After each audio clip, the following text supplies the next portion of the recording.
আলহামদুলিল্লাহ, আমি আল্লাহর দরবারে অশেষ অশেষ শুকরিয়া জানাই সব কিছুর জন্য। কারণ আমি যেটুকু পাওয়ার যোগ্য ছিলাম, আল্লাহ তাআলা তার চাইতে বেশি আমাকে দান করেছেন, আবারও আলহামদুলিল্লাহ। আর আমার সবচাইতে বড় শুকরিয়া হচ্ছে আমার জীবনে দ্বিতীয় পথ চলার একটা সঙ্গী আল্লাহ আমাকে দান করেছেন। স্বামী বেঁচে থাকাকালীন একজন স্ত্রীর জীবন সঙ্গী, পথ চলার সঙ্গী কিন্তু স্বামীই হয়। আর সেটা হচ্ছে প্রথম।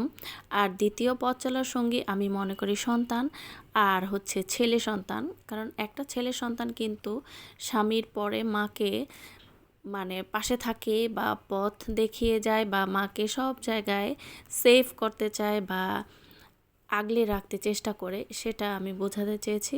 তো আলহামদুলিল্লাহ, আল্লাহ আমাকে এমন একটা পথ চলার সঙ্গী দান করেছেন। আমার স্বামী তো আছেই, আমাকে আগলে রাখে সব জায়গায়, সর্বস্তরে, সবখানে।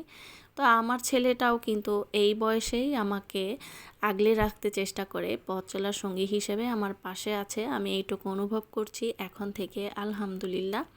তা আমার ছেলের বয়স কিন্তু খুবই কম।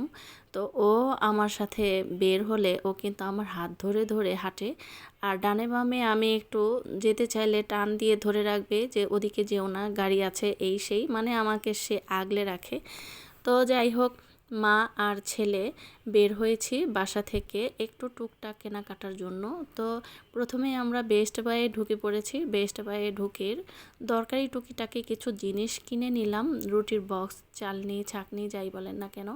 তো এই যে চেয়ারগুলো কিন্তু আমার পছন্দ হয়েছিল, কিন্তু চেয়ারগুলোর পাগুলো খুবই চিকন।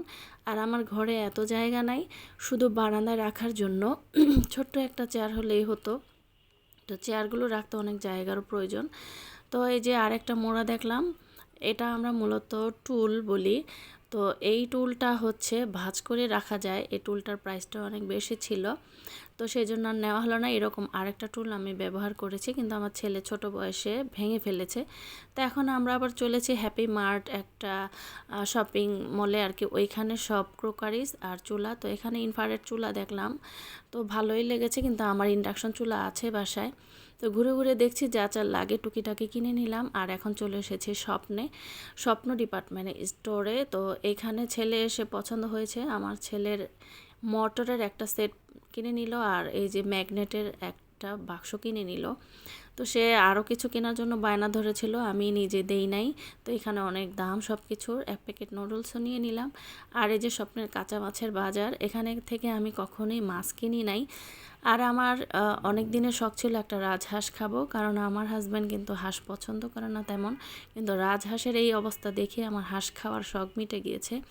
তো যাই হোক, এগুলো দেখে আমি আবার স্বপ্ন থেকে বের হয়ে গেলাম। আর কথা বলতে বলতে আমার ছেলের সঙ্গে আবার বাসায়ও চলে আসলাম।